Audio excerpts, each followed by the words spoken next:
Je salue donc la levée de l'immunité du président nigérien. Et moi, ça doit être aussi une leçon pour tous les pivots de la France-Afrique en Afrique de l'Ouest.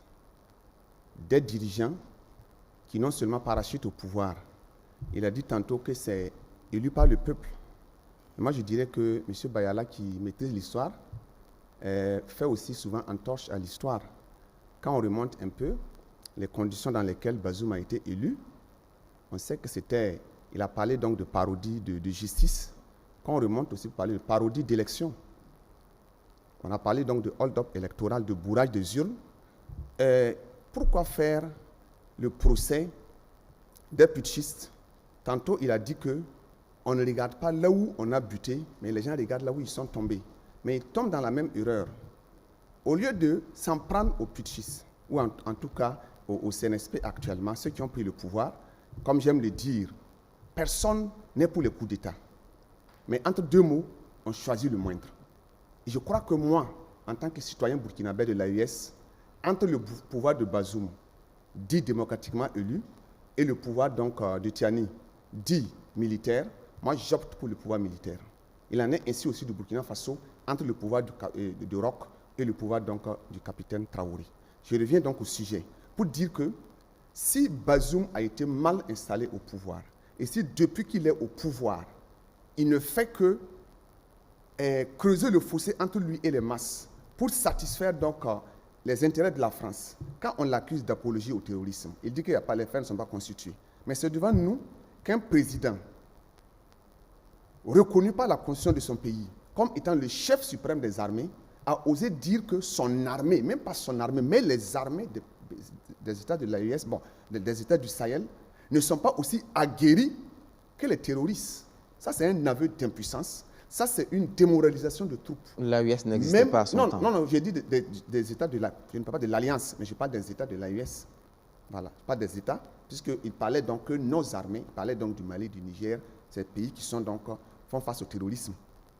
Je vais dire par là que si lui-même, en tant que chef de l'État, il peut dire que les armées ne sont pas aguerries comme les terroristes, je pense qu'il est en train de dire aux soldats... Mais est-ce que finalement, on ne lui a pas donné raison? Quand vous écoutez après tout ce que le chef de l'État a dit sur la situation de nous, notre armée, il a fallu beaucoup de temps, beaucoup de milliards. On parle aujourd'hui d'un milliard de dollars d'investissement pour acheter du matériel, pour former nos hommes. Est-ce qu'avec le temps, il n'a pas visiblement raison?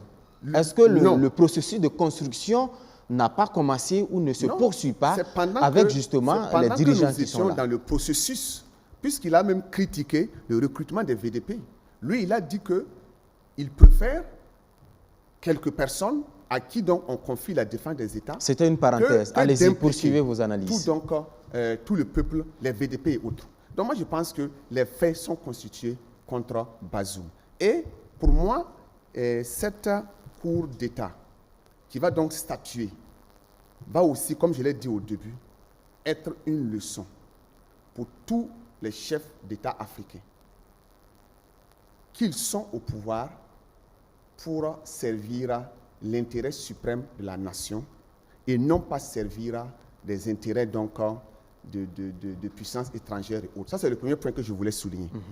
Le deuxième point, ce procès aussi remet sur la table même la question de la justice dans nos États.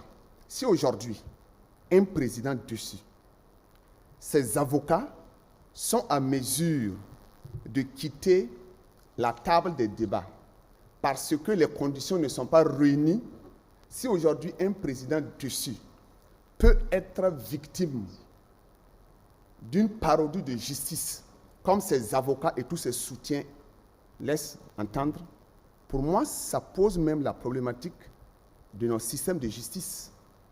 Est-ce que même ces systèmes de justice ne sont pas à revoir?